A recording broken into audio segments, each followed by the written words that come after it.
On a tous déjà ressenti une mauvaise vibration, un frisson dans le dos. Parfois, c'est plus que de la malchance. Certaines personnes s'amusent avec des choses sombres, envoient de la négativité. Ce rituel, c'est votre bouclier, votre façon de dire « ça suffit ». Ce n'est pas combattre le feu par le feu. Il s'agit de construire un mur de lumière si fort que ces ombres ne peuvent donc même pas vous toucher. On ne parle pas de jeter des sorts à qui que ce soit. C'est du sérieux, pour la légitime défense uniquement. L'univers a ses règles, vous voyez ? Vous avez le droit de vous protéger, de protéger votre maison, vos proches. Ce rituel, c'est pour rétablir l'équilibre, pas pour faire pencher la balance de l'autre côté. N'oubliez pas, ma chérie, la peur est le véritable ennemi. Elle vous affaiblit, vous rend vulnérable. Ce rituel, il s'agit de reprendre votre pouvoir, de vous tenir debout, forte et digne. Vous pouvez le faire. Tout bon rituel a besoin des bons outils, chacun avec sa propre énergie.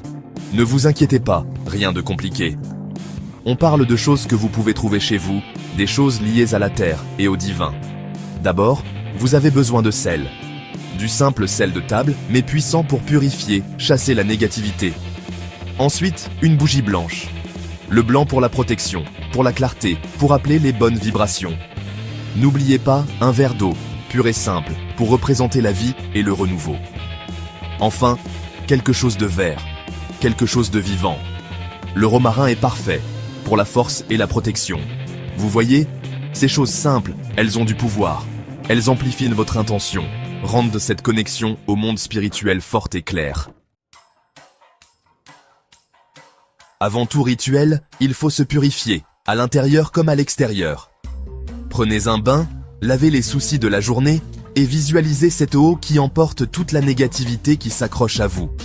Pendant que vous y êtes, purifiez votre espace aussi. Allumez de l'encens, peut-être de la sauge, pour éliminer toute énergie stagnante. Maintenant, trouvez un endroit calme où vous ne serez pas dérangé. Disposez vos outils sur un tissu propre, le blanc est préférable. Respirez profondément, fermez les yeux et trouvez votre centre. Il ne s'agit pas de se précipiter, il s'agit de se connecter à votre force intérieure, à cette source de paix et de pouvoir en vous. N'oubliez pas, ma chérie, la foi est essentielle ici. La foi en vous-même, en la puissance de ces éléments, en l'univers qui entend votre prière. Vous n'êtes pas seul. Le divin écoute toujours, toujours prêt à aider ceux qui demandent. Section 4. Le rituel de neutralisation. Ce rituel est essentiel pour équilibrer les énergies qui nous entourent. En neutralisant les influences négatives, nous créons un environnement harmonieux, propice à la croissance spirituelle. Section 5. Maintenir votre sanctuaire spirituel. Garder votre espace sacré pur et énergisé est vital. Un nettoyage régulier et des pratiques conscientes garantissent que votre sanctuaire reste un lieu de paix et de ressourcement spirituel. Voilà, je m'arrête ici. Mais ce n'est pas la fin. La suite de cette révélation est trop puissante pour être dévoilée à la légère. Si tu veux vraiment la connaître, fais-moi signe. Écris-le en commentaire ou contacte-moi directement. Ceux qui ont soif de vérité sauront où chercher. Je vous attends. Merci d'avoir pris le temps de visionner cette vidéo. Si tu as ressenti l'appel de cette sagesse, n'oublie pas de t'abonner pour ne rien manquer. Partage tes pensées et tes questions en commentaire ou contacte-moi directement.